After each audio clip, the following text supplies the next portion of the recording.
buenos días y bendiciones para todos. Hermanos, vamos a ir a la palabra del Señor, como lo leyó nuestro hermano Freddy hace un momento. Estaremos meditando en esta mañana en el Salmo 8, Salmo capítulo 8. ¿Estamos todos allí? Amén. Amén. Para los hermanos que sé que siempre toman título y que de hecho tomar títulos les resulta conveniente para entender lo que se va a predicar, el título de este sermón es La gloria de Dios y la gloria del hombre. Pero cuando usted la escriba, ponga en mayúscula gloria de Dios y en minúscula gloria del hombre.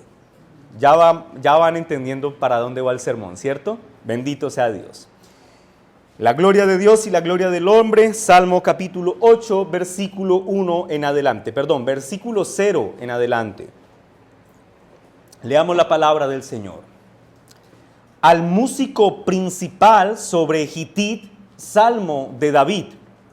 Oh Jehová, Señor nuestro, cuán glorioso es tu nombre en toda la tierra. Has puesto tu gloria sobre los cielos. De boca de los niños, de los que maman, fundaste la fortaleza a causa de tus enemigos para hacer acallar al enemigo y al vengativo. Cuando veo tus obras, cuando veo tus cielos, obra de tus dedos, la luna y las estrellas que tú formaste, digo, ¿qué es el hombre para que tengas de él memoria y el hijo del hombre para que lo visites? Le has hecho poco menor que los ángeles y lo coronaste de gloria y honra. Le hiciste señorear sobre las obras de tus manos.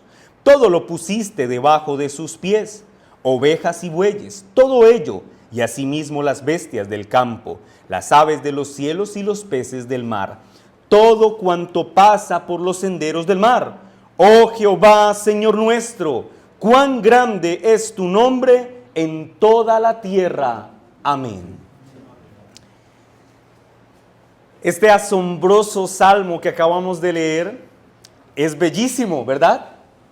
Algunos comentaristas, creo que con muchas razones buenas, lo han titulado como el Salmo Astronómico, porque en este salmo se nos dice que David, que es el autor que se menciona en el versículo 0, está observando el cielo nocturno. Y al observar el cielo en la noche, hace una asombrosa declaración respecto a la gloria de Dios y cómo la gloria de Dios se hace especialmente notoria en la vida humana. Y ese es el tema del Salmo, la gloria de Dios que se hace muy visible a través de la vida humana. David, al contemplar el cielo nocturno, la luna y las estrellas y ver la inmensidad del firmamento, queda capturado por la gloria de Dios que se revela en los astros celestiales. Pero David queda aún más capturado por la gloria de Dios cuando considera que el Dios que creó todas esas cosas se relaciona con el hombre. ¿Qué es, dice David en el versículo 4, el hombre para que tengas memoria de él y el hijo del hombre para que lo visites? Observen esto, hermanos. Es como si David, al ver los cielos, al ver la luna y al ver las innumerables estrellas, afirmara que más impactante que la creación de todo el universo es el hecho de que Dios haya querido condescender con criaturas tan pequeñas como nosotros, los seres humanos. David se asombra no solo al considerar el hecho de que Dios tiene el poder para darnos existencia, sino que su nivel de asombro se eleva a niveles inimaginables cuando David considera que el Dios que nos da existencia ha hecho algo asombroso en relación al hombre, y es que lo ha coronado de gloria y honra, y además que lo ha hecho Señor sobre su creación, como lo indica el versículo 4 y 5. Ahora bien, para poder entender lo que este salmo está queriendo decir, es muy importante, hermanos, que ustedes sepan que detrás de cada palabra, de cada afirmación que David hace en este salmo, al observar el cielo nocturno con su luna y sus estrellas, David está teniendo en mente los acontecimientos de Génesis 2, es decir, la creación, en donde Dios crea todas las cosas de forma buena y lo hace en un lapso de 6 días. Pero al final de la creación, de la obra creadora, el Señor crea a lo que algunos teólogos definen como el pináculo de la creación. ¿Cuál fue la última hechura de las manos de Dios? Las montañas, los mares, los animales, las aves, el ser humano. Y lo crea con una característica que hace que el ser humano sea una criatura especialmente diferente al resto de la creación. ¿Qué es lo que tiene el hombre que no tiene el resto de creación? Que son portadores de la imagen de Dios. Vayan conmigo a Génesis capítulo 2, versículo 26. Recuerdan que, mientras lo buscan, les digo esto. Recuerden que David ha dicho, he visto que pusiste al hombre sobre la creación, sobre los bueyes y las ovejas. ¿Recuerdan esa narración que acabamos de leer? Ahora, con eso en mente, lean conmigo Génesis 2:26. ¿Llegaron allí ya, hermanos? Génesis 2:26, dice la palabra del Señor. Entonces dijo Dios, hagamos al hombre, noten la característica, ¿cómo? A nuestra imagen, conforme a nuestra semejanza. Ahora mira el detalle. ¿Y qué debe hacer el hombre? Señorear, ¿en dónde? En los peces del mar, en las aves de los cielos, en las bestias, en toda la tierra y en todo animal que se arrastra sobre la tierra. Noten esto, hermanos. Dios crea al hombre y lo crea a su imagen y semejanza. Y luego, al ser creado el ser humano, imagen y semejanza de Dios, Dios delega en el hombre una autoridad de regencia o una autoridad de mayordomía sobre la creación, que es exactamente lo que David con mucho asombro está narrando en los versículos 6 y 8 del Salmo capítulo 8. Leámoslo. Miren el asombro que David tiene al considerar que Dios creó al hombre con su imagen y semejanza y que lo ha puesto como regente de la creación. David está muy asombrado. Versículo 6. Le hiciste señorear sobre todas las obras de tus manos, todo lo pusiste debajo de sus pies, ovejas y bueyes, todo ello, y asimismo las bestias del campo, las aves de los cielos y los peces del mar, todo cuando pasa por los senderos del mar. ¿Ven las similitudes? Son idénticas. John Collins, comentando sobre la similitud que existe entre el Salmo 8 y Génesis 2, dijo lo siguiente: los dos textos son presentados de forma casi idéntica. En ambos se presenta a la humanidad como el pináculo de la semana de la creación, como los gobernantes del mundo animal y como el objeto de la atención especial de Dios. Ahora, ustedes ya tienen claro esto, hermanos. Génesis 2 está detrás de cada palabra del Salmo 8. Tengan eso allí presente, que en un momento van a ver por qué esto es del Salmo 8. Génesis 2, 1, perdón, lo dije mal. Es 1.26, disculpen, hermanos, es 1.26. Yo era para ver si todos estaban atentos. Yo sí los vi confundidos leyendo el texto, pero gracias a Dios estaban atentos. Génesis 1, pero ¿saben por qué? Es porque Génesis 1, 2 y especialmente 3 se va a mencionar en este salmo. Entonces dejémoslo así. Génesis 1, 2 y 3 está detrás del Salmo 8. ¿Listo?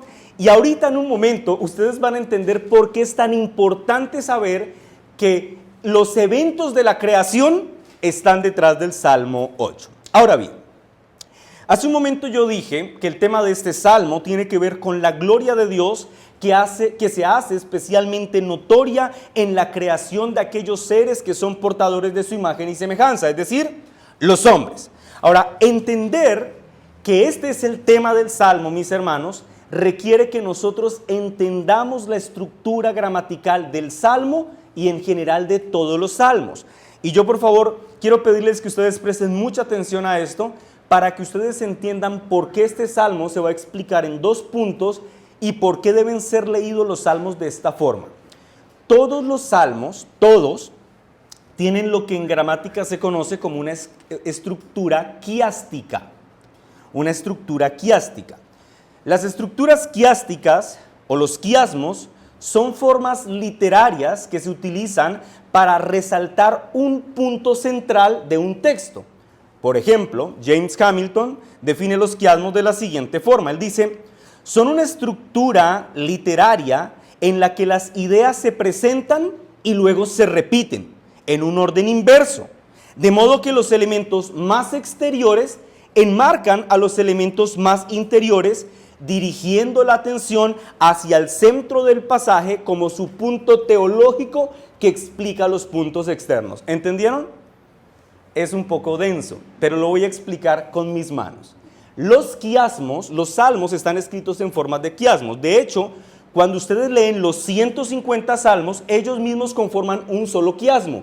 Un salmo de introducción y un salmo de cierre que contienen a todos los otros salmos que están en medio. Pero los salmos en forma particular también son un quiasmo. Tienen versículos de apertura que están conectados con los versículos del final. Luego los que le siguen con los otros y así hasta que forman como una orejita. ¿Me hago entender? ¿Sí me hago entender? El del principio con el del fin. Luego el que le sigue con el otro y así. Luego los quiasmos, esa estructura gramatical con la que fueron escritos los quiasmos, lo que quiere decir es que las palabras que están más en el centro explican el contexto externo. Luego el centro es el punto teológico del salmo que está explicando los elementos externos. ¿Se entiende? Dicho esto, veamos la estructura quiásmica del Salmo 8. Yo me había resistido a explicar esto porque sé que es un poco denso, pero ya se hacía necesario. Versículo 1 y 2 y versículo 9 forman la figura exterior del Salmo. No los vamos a leer ahorita, pero para que ustedes lo tengan presente. Versículo 1 y 2 y se une con el versículo 9, la estructura externa del quiasmo. Versículo 3 y 8 son la estructura interna del Salmo. Ya dicho esto, entonces consideremos el detalle de la estructura quiásmica de este Salmo. Versículo 1, 2 y versículo 9, que es con el que se conecta. Yo a esta sección del quiasmo la titulé El majestuoso nombre de Dios.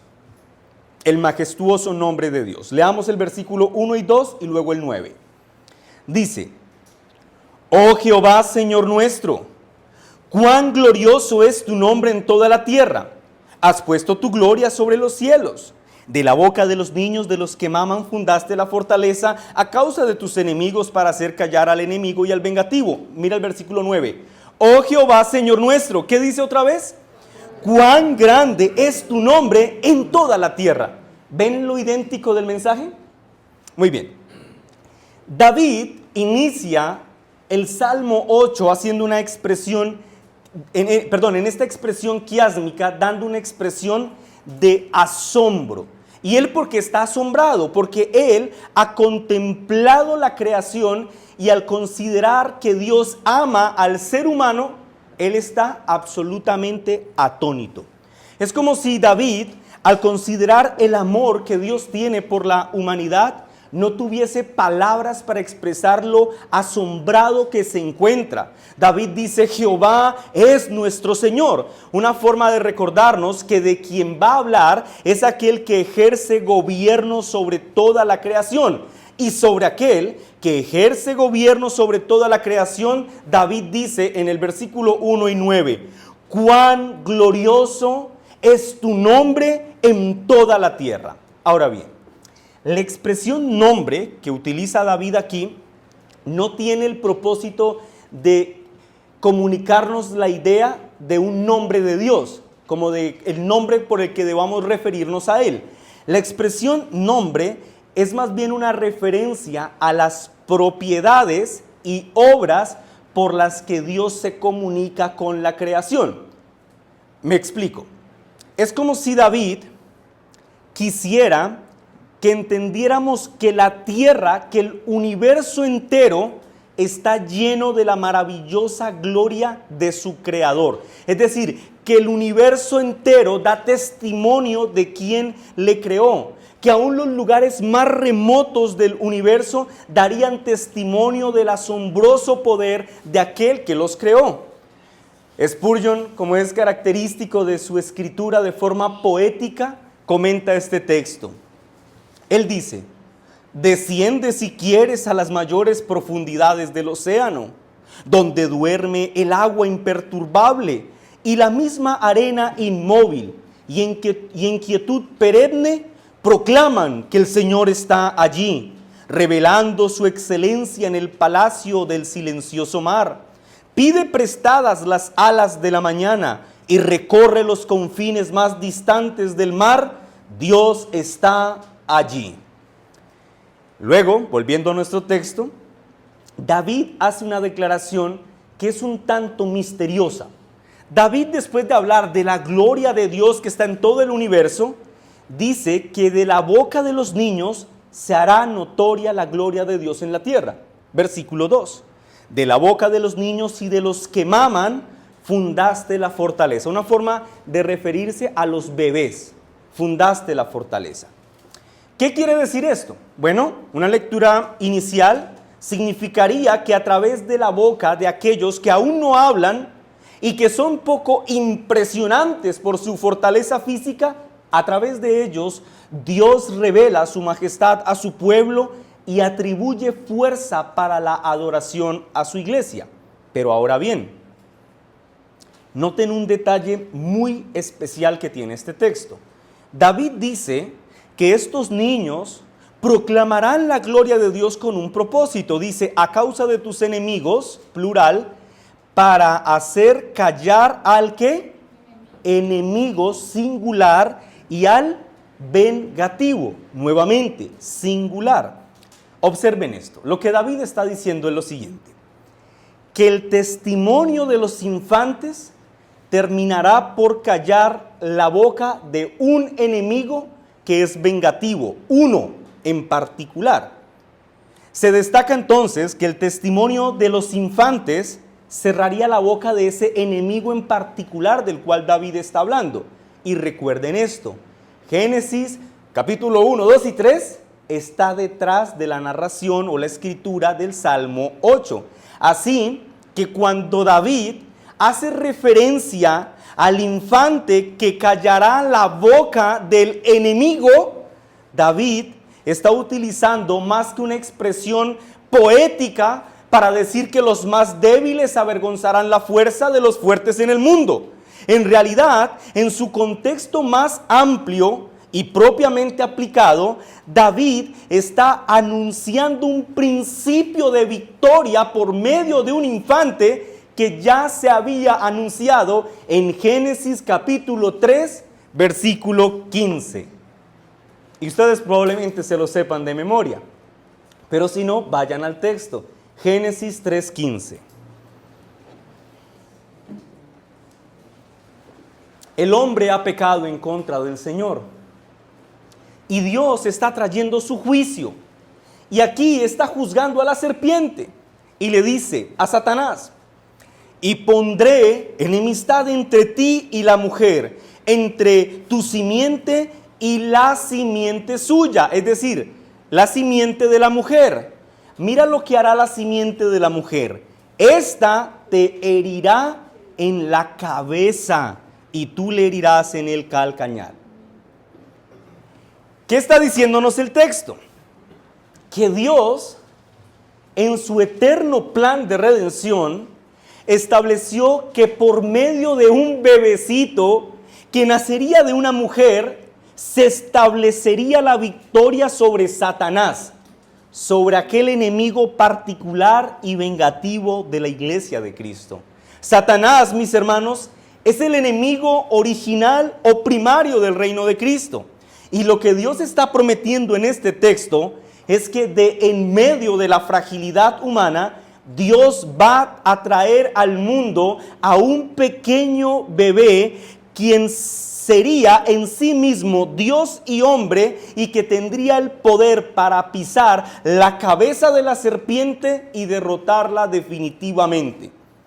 Así que La declaración poética que ustedes y yo hemos leído en el versículo 2 debe ser vista, mis hermanos, como algo más que una expresión figurativa en la que se anuncia que Dios triunfará sobre los fuertes por medio de los débiles. En realidad, la idea que transmite el versículo 1 y 2 es que el nombre de Dios es glorioso porque Dios ha establecido su victoria a través de la simiente de la mujer, de su unigénito Hijo, que vendría al mundo de en medio de la fragilidad humana y que vencería de forma definitiva y absoluta al enemigo vengador.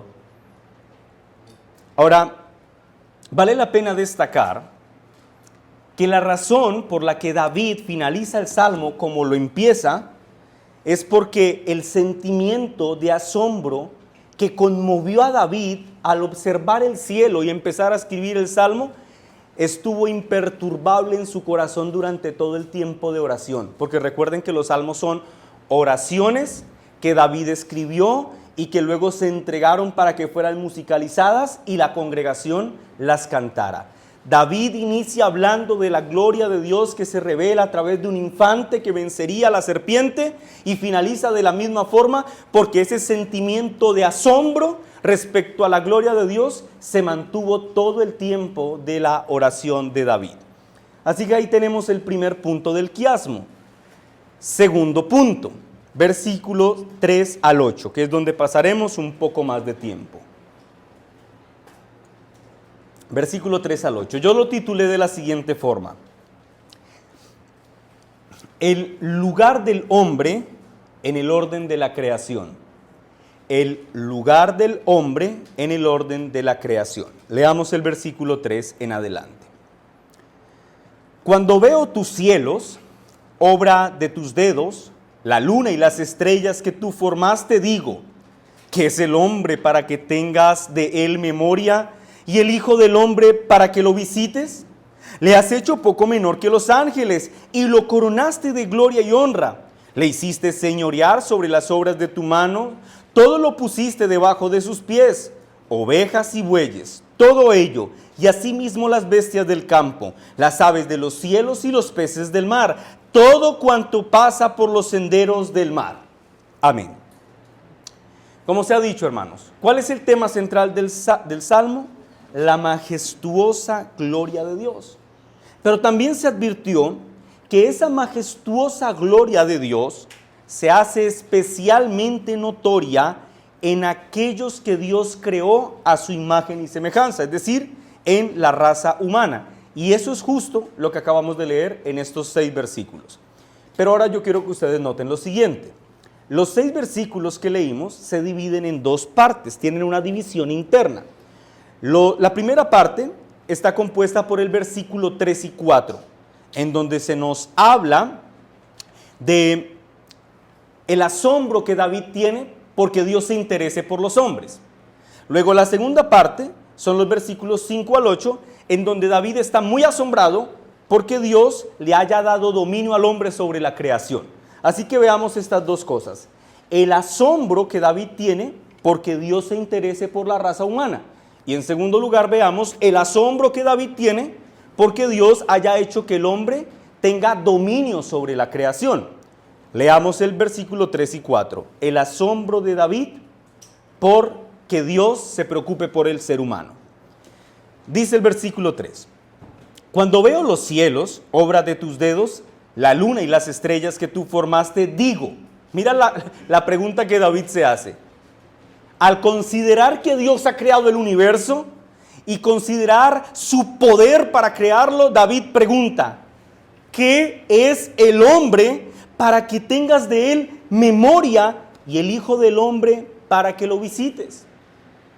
El salmista astrónomo observa el cielo estrellado y adornado con una bella luna que lo ilumina y lleno de asombro, no puede creer cómo aquel que creó toda esa grandeza tiene interés en el ser humano que es parte de la creación.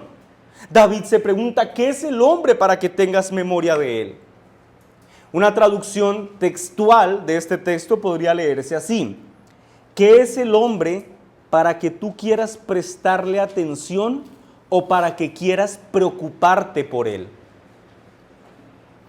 En su forma de preguntar, yo quiero que ustedes noten que David está destacando lo frágil que es el ser humano. Él dice, mira, tú eres tan grande que creaste todo el cielo, las estrellas, la luna, todo lo creaste. ¿Qué somos nosotros? ¿Notan el tono de David? Es como que quiere que se entienda que el ser humano es frágil.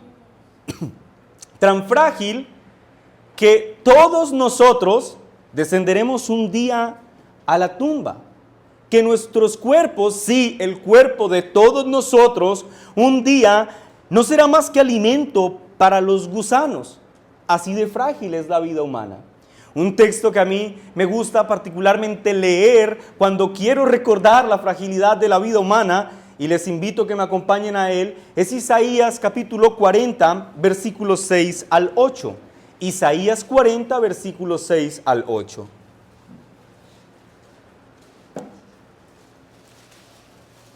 Vamos a esperar a que todos lleguen, para que veamos desde la perspectiva divina cuán frágil es la vida humana.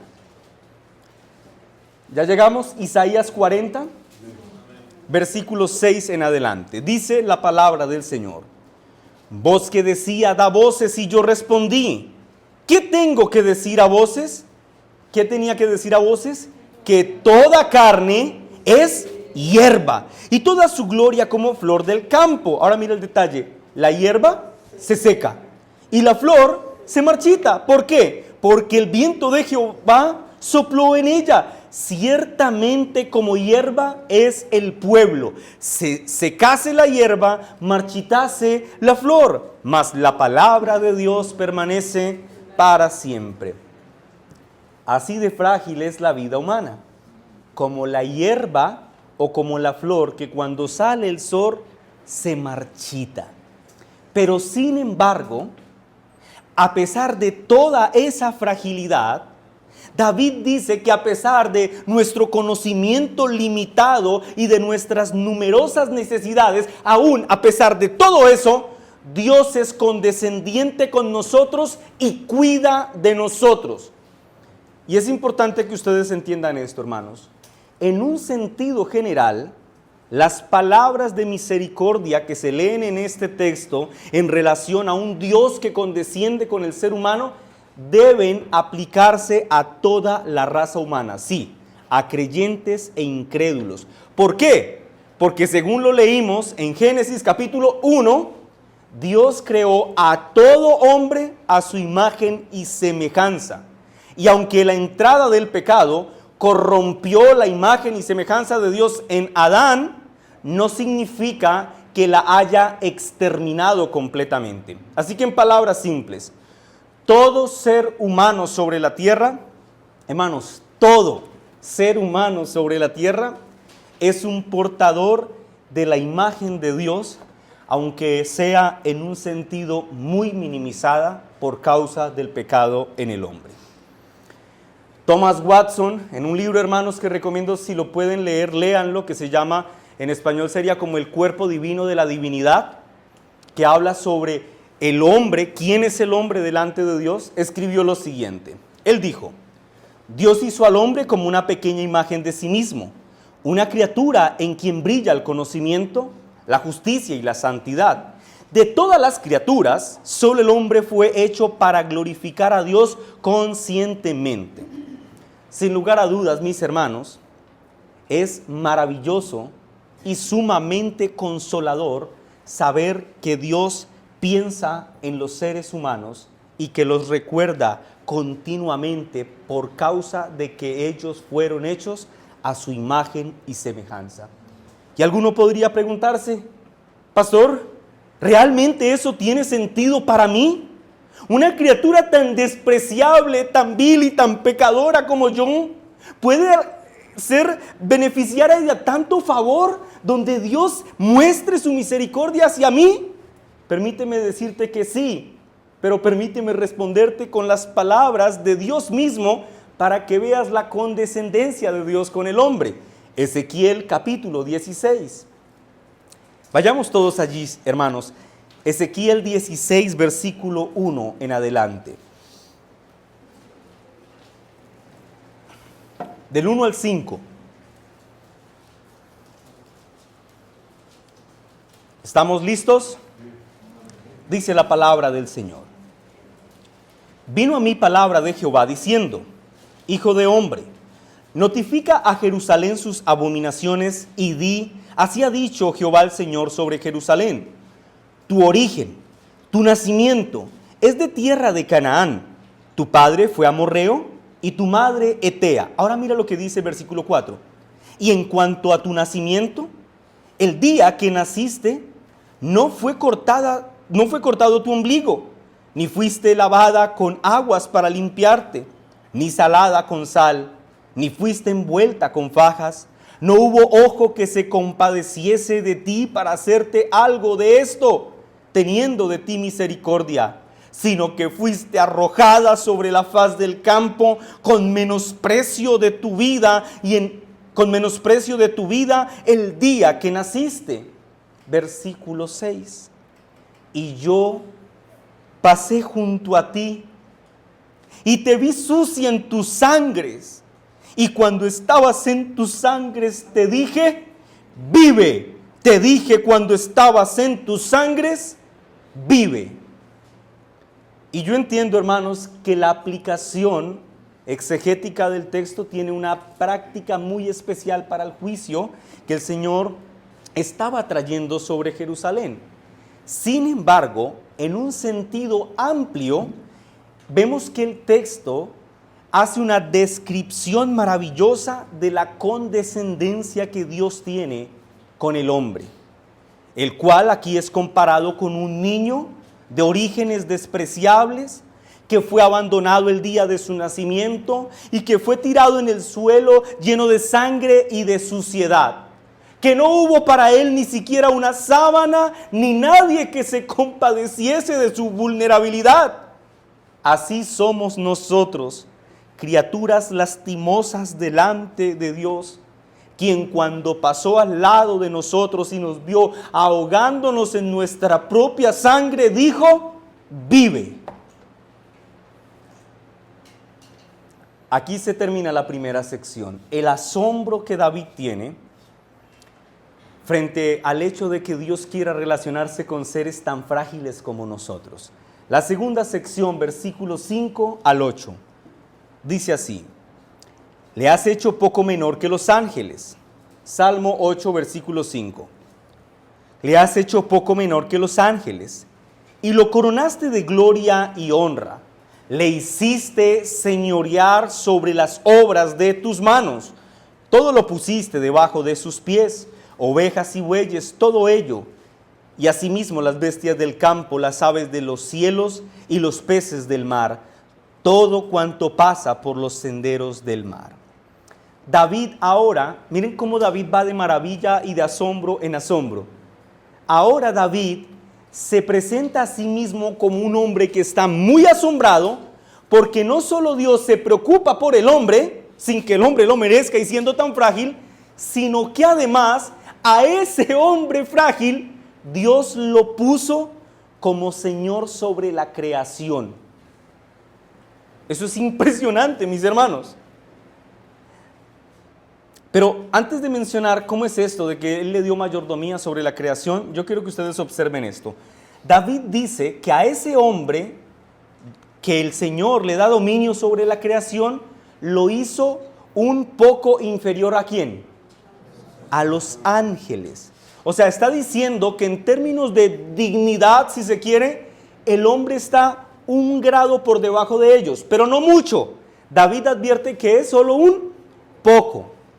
Esto es un misterio, pero podríamos decir que ese poco hace referencia al hecho de que aunque los seres angelicales no son creados a imagen y semejanza de Dios, ellos ministran en la presencia inmediata de Dios, nosotros no, aún.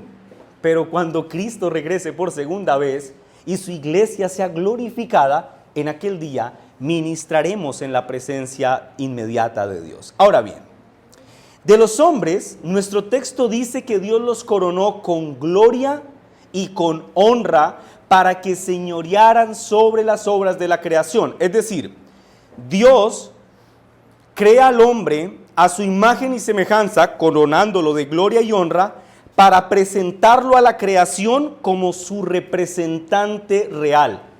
De hecho, las palabras hebreas que aquí se tradujeron como gloria y honra tienen el mismo, igualito, el mismo significado que las palabras majestad y gloria que se utilizaron en el versículo 1 para referirse a Dios, indicándonos que la dignidad humana, recuerden, este es el punto del sermón, que la dignidad humana refleja, exalta y magnifica la gloria de su creador.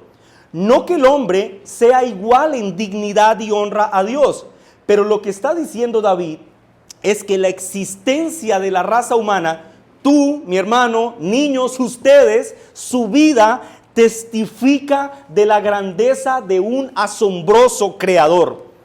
Así que con precisión podemos afirmar, mis hermanos, que la raza humana tiene un papel de privilegio en la creación y que la raza humana a los ojos de Dios representa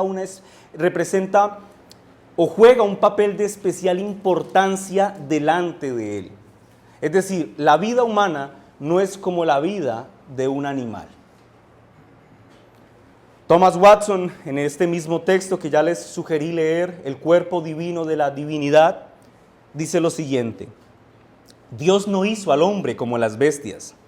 Él lo creó a su propia imagen. Fue el sello de su obra, el epítome del mundo, un microcosmos. En el hombre brilla el conocimiento, la santidad y la justicia de Dios. Ahora, escuchen esto, hermanos. Si la vida humana ocupa un papel tan importante en el corazón de Dios, se hace absolutamente evidente concluir que interrumpir la vida humana fuera de los límites de lo natural es un pecado terrible. Aún si a ese terrible pecado se le quiere maquillar con nombres técnicos, rimbombantes e hipócritas como interrupción segura, gratuita y legal del embarazo. ¿Saben a qué me refiero? A la nefasta práctica del aborto. En otras palabras, hermanos, atentar contra la vida humana es un pecado terrible, porque se atenta contra la imagen de Dios en el hombre, incluso si contra quien se atenta aún se encuentra en el vientre materno. Ese pequeño ser en formación es un portador de la imagen de Dios. Thomas Watson, nuevamente lo cito, dice: Dios no hace basura. Cada alma es hecha a su imagen y su destrucción es una profanación de esa imagen. Por eso, hermanos, el aborto es un pecado terrible. Luego esto supone un punto muy práctico para la iglesia, mis hermanos. Y es que la iglesia debe estar comprometida con defender la vida desde la concepción en el vientre. Es un acto de fidelidad y de grandeza que la iglesia debe tener para con su Señor. Levantar la voz con firmeza y declarar que el valor de la vida es inviolable en todos sus estados. Pero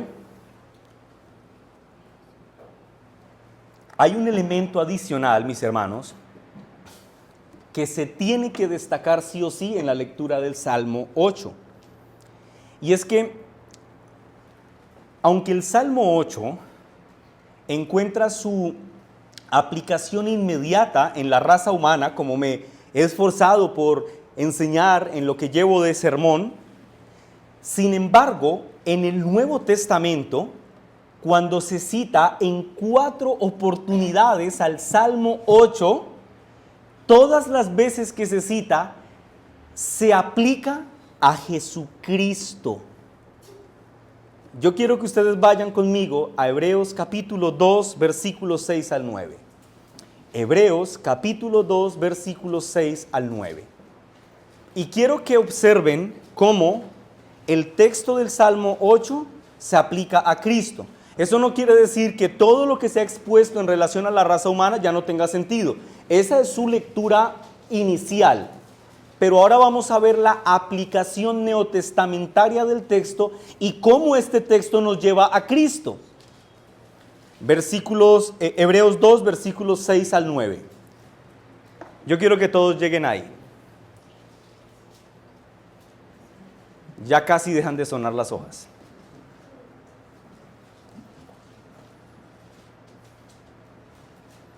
¿Listo? Ya vi al hermano allá moviendo la hoja porque no la encuentra, entonces para tener más tiempo la movió duro. Dice la palabra del Señor. Pero alguien testificó en cierto lugar diciendo, mira el cierto lugar, ¿qué es el hombre para que te acuerdes de él? ¿Ya saben cuál es el cierto lugar? Versículo 4 de Salmo 8 dice, ¿o el hijo del hombre para que le visites?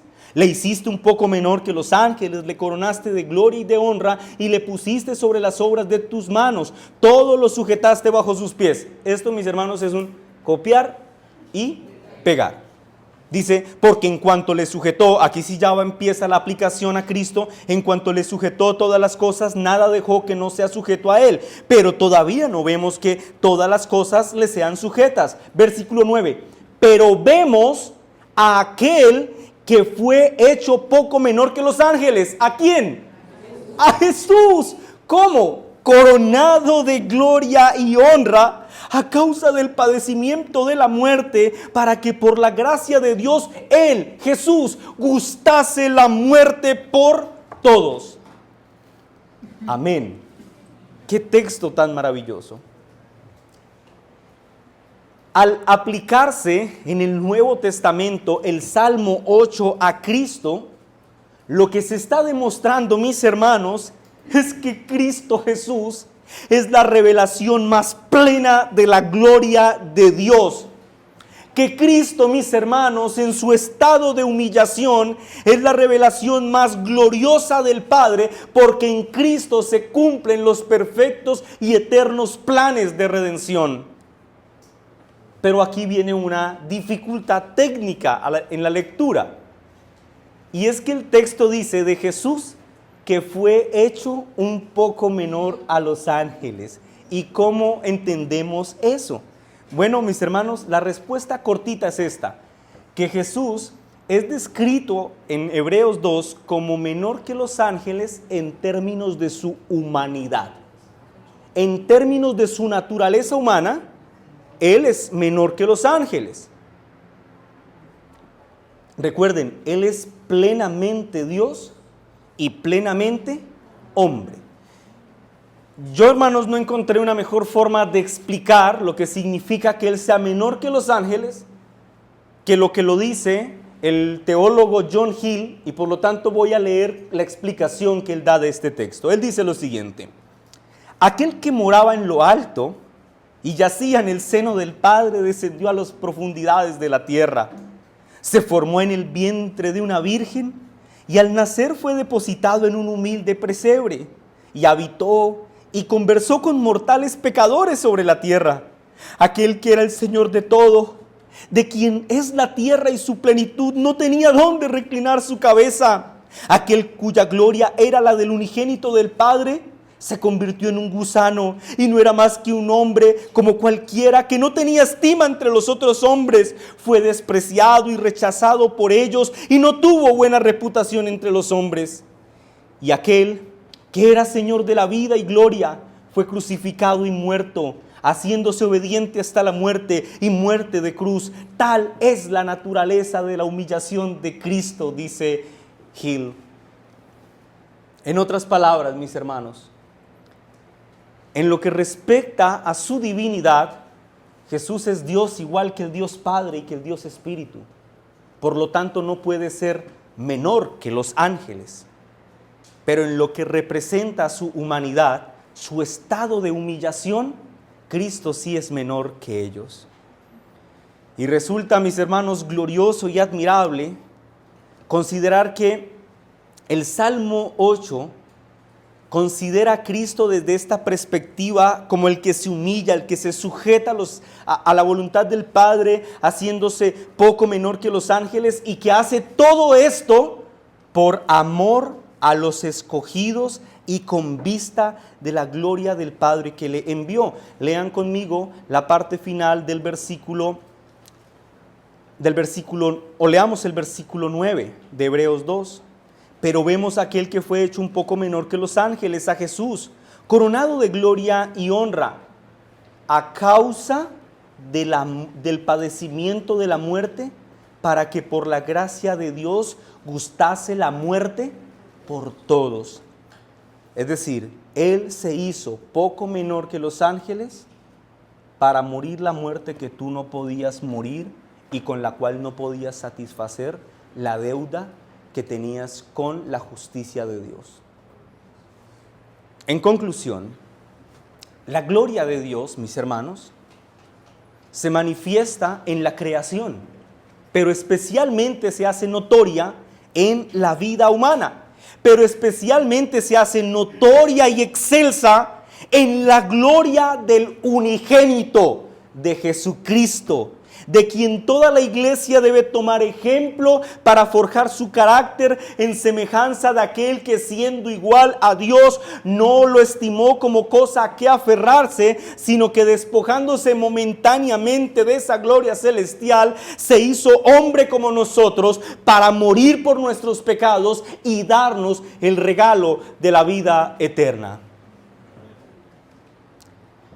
Ahora, esa es la explicación del Salmo 8. Pero permítame, queridos hermanos, de forma muy breve, finalizar con un par de aplicaciones finales. En este salmo hemos visto que se nos ha presentado al infinito y todopoderoso creador del universo como un Dios que es cercano a los que portan su imagen.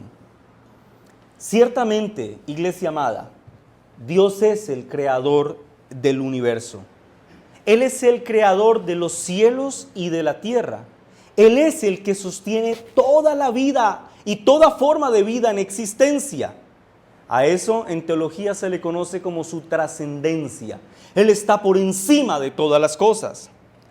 Pero también aquel que trasciende y está por encima de todas las cosas es presentado en este texto como un Dios cercano. Particularmente a aquellos que con fe se acercan a Cristo, la Biblia lo presenta a ese Dios trascendente como un Padre amoroso. Esa es su inmanencia. Él se relaciona cercanamente con su pueblo a través de Cristo, mis hermanos. Y yo pienso, de hecho lo reflexioné mucho y fue de mucha bendición para mí mientras escribía el sermón. Yo pienso, hermanos, que saber que Dios en Cristo es cercano a nosotros es una verdad sumamente consoladora, especialmente para aquellos hermanos que producto de sus circunstancias actuales puedan llegar a sentir o a pensar que Dios está lejano de ellos. Hermano querido, si tú sientes que entre ti y Dios hay una distancia muy amplia y que cada vez se hace más amplia, bueno, recuerda que el Dios todopoderoso que creó el universo ha condescendido con su pueblo para que su pueblo se relacione con Él por medio de su perfecto Hijo, Jesucristo. Así que, si tú, hermano o hermana que me escuchas, deseas fortalecer tu relación con el Señor, tener un fervor profundo en tu corazón por acercarte en oración a Dios cada mañana, por leer las Sagradas Escrituras, si tú quieres esa clase de vida cristiana ferviente, solo debes hacer una cosa: acercarte a Cristo.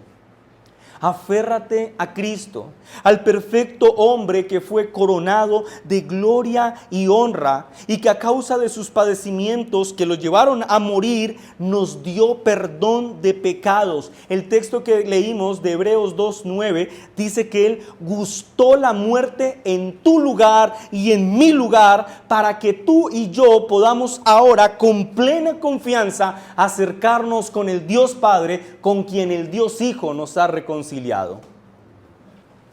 A los amigos que nos acompañan en esta mañana, probablemente tú deseas tener una relación viva para con Dios.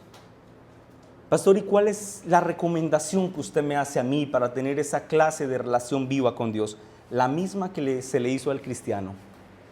Acércate a Cristo, aférrate a Él. No hay otro camino para la bienaventuranza eterna. El Señor de sí mismo dijo: yo soy el camino, la verdad y la vida. El Señor mismo afirmó que todo aquel que se acerque a Él creyendo en Él no verá la muerte, sino que vivirá eternamente. Acércate a Cristo, mi querido amigo, y recibe el beneficio de la vida eterna. Ahora permítame dirigirme brevemente a los niños que están en este lugar. Niños amados, las aplicaciones que ustedes acaban de escuchar también deben ser sus aplicaciones. Es decir, ustedes deben acercarse a Cristo y aferrarse a Él. Pero yo considero que hay que hacerles a ustedes una exhortación adicional. A lo largo de la narración de este sermón, ustedes escucharon que el hombre fue creado a imagen de Dios, ¿verdad? ¿Verdad? ¿Verdad? Sí. Y que por lo tanto la vida humana tiene un estado de dignidad y de honra por encima del resto de la creación. ¿Eso quedó claro para ustedes, niños? Muy bien. Eso implica que la vida humana debe respetarse, debe amarse, debe honrarse. Niños, especialmente para ustedes, eso significa que ustedes deben amar y respetar a aquellos seres humanos que Dios puso a su lado para su cuidado y su protección. ¿Saben quiénes son ellos? Sus papás. Si ustedes temen del Señor, amen a sus padres, honren a sus padres, respeten a sus padres, obedezcan a sus padres. Esa es la voluntad de Dios para ustedes, queridos niños. ¿Entendieron eso? Amén. Por último, la luz del conocimiento que podemos tener de este salmo, mis hermanos, entender que la vida humana goza de un especial valor a los ojos de Dios, debería ayudarnos a abrazar con dignidad y diligencia la vida que el Señor nos ha dado a nosotros. Es decir, deberíamos utilizar nuestra vida para vivir dignamente. Pastor, ¿y cómo se vive dignamente? ¿Cómo se vive de forma correcta? Solo hay una respuesta a esa pregunta. Vive para la gloria de Dios. Vive para los intereses de su reino. Vive para hacer aquello que es del agrado de tu Señor. Vive para el gusto y agrado de aquel que es el creador de los cielos y la tierra, de la luna, las estrellas y el universo en general. Vive para Él y deja de vivir para ti. De esa forma dignificas la vida que el Señor te dio. Hermanos, que el Señor bendiga su palabra en nuestros corazones y conceda que estas verdades retumben en nosotros y nos impulsen a vivir para su gloria. Amén y amén. Vamos a orar, hermanos.